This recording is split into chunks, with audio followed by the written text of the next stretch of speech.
Kashmir, often called heaven on earth. But on April 22, 2025, this heaven turned into a living nightmare. A group of armed terrorists opened fire on unarmed Hindu pilgrims and local guides in the picturesque town of Pahalgam. 26 lives were lost, over a dozen injured. A terror strike that wasn't just an attack on people, it was an attack on peace.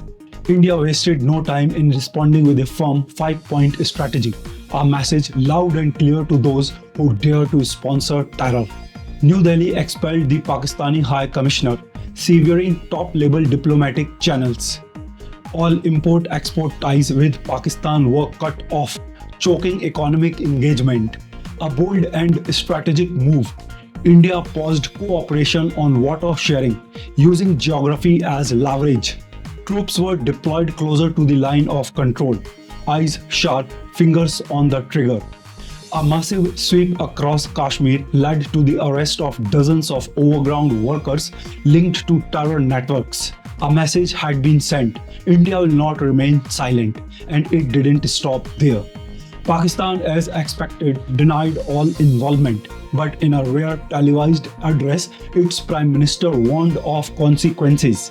Pakistan hit back diplomatically, politically, and rhetorically. Islamabad ordered Indian diplomats to leave, closing doors on dialogue. Pakistani airspace was shut to Indian aircraft, escalating tensions in the skies. Leaders gathered urgently, condemning India's accusations and vowing to defend national sovereignty. Pakistan accused India of orchestrating a false flag operation, a claim met with global skepticism. In the echo chambers of Islamabad, denial and defiance became the chosen strategy. The last time tensions rose this high was after the Pulwama attack in 2019. Now, once again, both countries are standing on the edge, and even a small miscalculation could lead to a full-blown war. The ripple effects were immediate and widespread. Stock markets in both nations dipped. As investor confidence took a direct hit, global travel advisories were issued, warning tourists to stay away from the region. Tourism collapsed. Cross-border trade came to a grinding halt. The price of conflict paid not just in lives, but in livelihoods. The world responded with concern, some with condemnation, some with silence.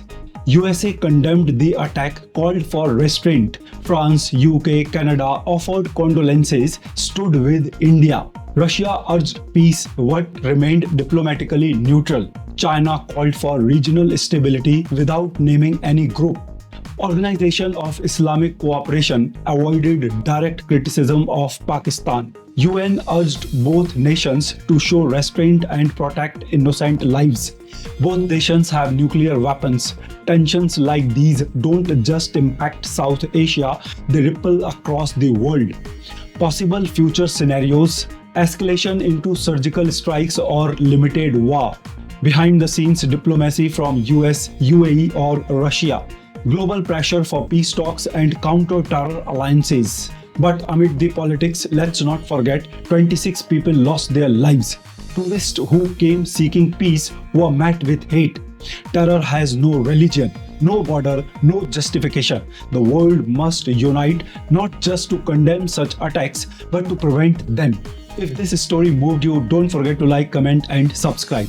Tell us in the comments, do you believe peace is still possible in Kashmir? For more deeper, insightful and powerful perspectives, visit www.manishgoswami.com and stay connected on YouTube. Follow at Manish Sarji and at Mango Pep Talks. Fuel your mind and body, explore premium wellness and smart nutrition at www.dapier.com. Because now, more than ever, the world needs voices that stand for peace, for truth and for humanity.